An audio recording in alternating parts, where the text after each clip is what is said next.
heard me speak earlier on in the day, came to pick me up, called me and said, can I come and pick you up? And I was like, yeah, because I know what I'm about. So there was 3 sisters he picked up and drove us to Harlem. And at 2 o'clock in the morning, 2:30, 3 o'clock in the morning, we saw a nightlife. I saw my children doing business on the streets of Harlem, on the corners, on their bikes, dealing with big people, making the calculations about how much and how and what the change is and who's going to do what and how you're going to get it. This whole thing, 9 and 11 years old. And the brother just pulled up in his car, and the windows were darked out, so no one could see us in there. But I watched an abusive situation that has now arrived here. I mean, it was here before, but it's like it's really in your face now.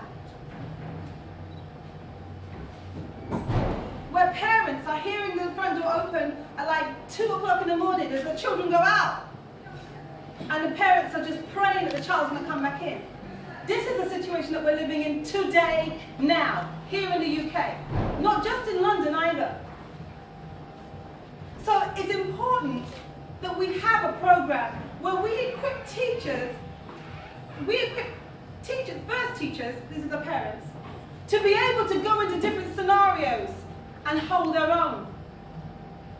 Because it can't be right that I gave birth to a population and now I don't know what to do. That can't be right. Somehow I lost my rights of passage. Somehow I lost my authority, or I gave it up. And so I spend my time holding my hands in my head, or maybe sometimes I just deaden the pain. I deaden the pain by excess this and excess that and excess the other. I'm not going to talk about what this, that, and the other is. I'm sure you can work it out for yourself. Meanwhile, our children are waiting for us to go into schools and prisons and mental institutions. Where our children are requires a program that helps us to be empowered in those situations when we're faced with the reality.